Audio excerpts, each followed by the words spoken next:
This is Lisa from MobileTechReview, and this is the Gigabyte Aorus 16X, their 2024 edition of their, well, obviously 16-inch gaming laptop. And they figure it's good for pro apps creators as well. In fact, it comes with NVIDIA Studio drivers preloaded on it. The price tier is sort of upper mid-range, and it's an interesting laptop that competes with the likes of the Lenovo Legion 5 Pro, for example, the Acer Nitro 16. And the price is not shockingly expensive. It's not top tier expensive. We're going to look at it now. So after you buy that new laptop, you need to protect it, right? And that brings up our video sponsor, trendmicro's Premium Security Suite. Complete protection for your device and for your identity. It covers Macs, it covers Windows PCs, iOS, and Android, be it tablets or phones. And it's their most comprehensive solution. It's got a password manager. It's got a VPN. ID security, monitors the dark web in case people have got your information and are doing nasty things with it. And it even comes with 24/7 support in case you need help figuring out what the heck is going on with some security warning or something like that. And better yet, your whole family or your small office is covered because one subscription covers 10 devices. And it also includes parental monitoring to keep the kids safe. You want to block malicious websites or just sus websites or inappropriate websites, you can do that too. One of my favorite uses, you have the family coming over to visit using the PC, you don't have to worry. Be sure to check out my link in the description to save on trendmicro Premium Security Suite. And now, back to our video. So Gigabyte, well known for making high quality motherboards, is still in the laptop game. Their Aero is probably still their claim to fame in laptops. That thin and light laptop for gamers that, well, back when that was a rare thing, they were doing that sort of thing. The Aorus is a more affordable line, and thus you can get it with an NVIDIA RTX 4060 or 4070, 140-watt DGPUs, and Intel 14th generation, that's Raptor Lake refresh processors, Core i7s, and there is a Core i9 model. So that puts it in sort of the upper end of the mid-tier gaming laptops. There's no 4080, there's no 4090. Obviously, it's not super high-end, but it has a lot of the things that you would see on a solid, better than average offering, like perky RGB keyboard. It also has WASD extended area that has translucent keycaps.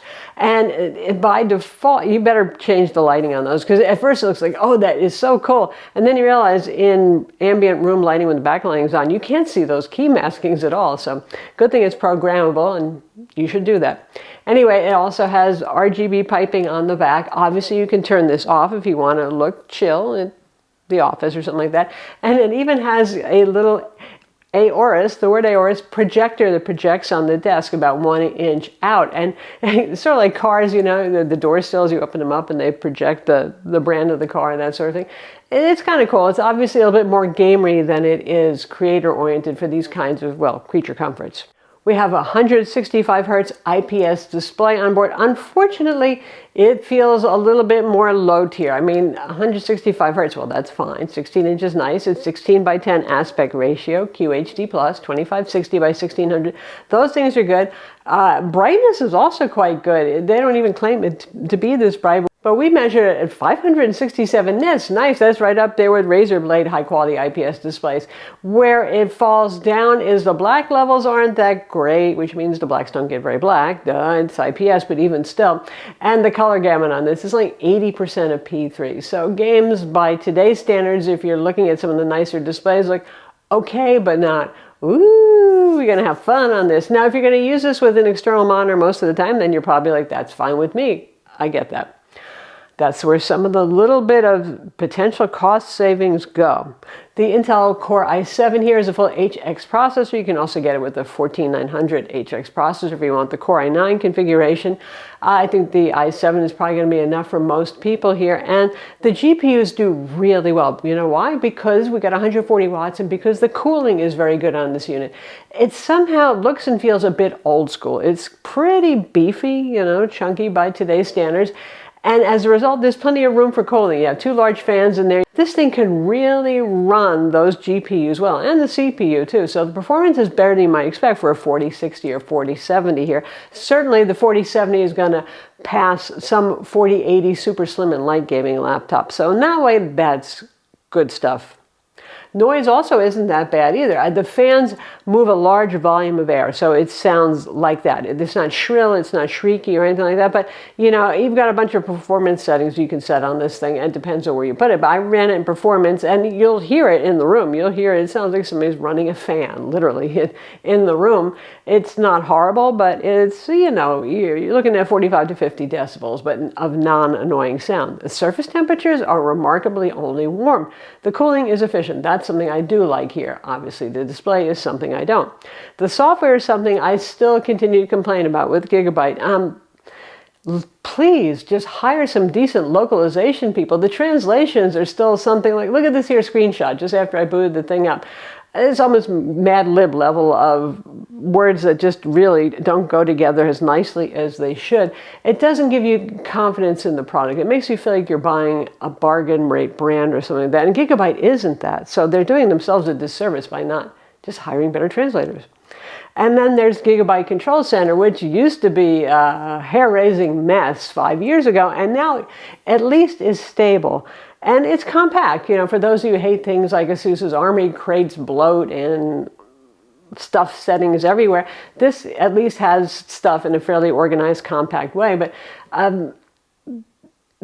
before AI was a big buzzword like it is in 2024, they were pushing AI, which basically means intelligent management of the cooling system.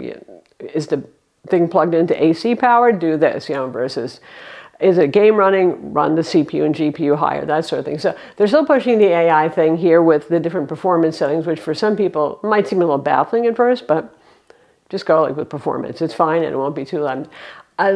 There's no setting. It does have advanced Optimus. It does have a MUX. You have to go into the BIOS to actually activate the MUX. There's no explanation of how to achieve this otherwise, like put it in performance mode and you are running the dedicated graphics processor. You can click through to the NVIDIA control panel. That's about it. So it's not confidence inspiring. It's not explanatory enough, maybe, the software as to what's going on.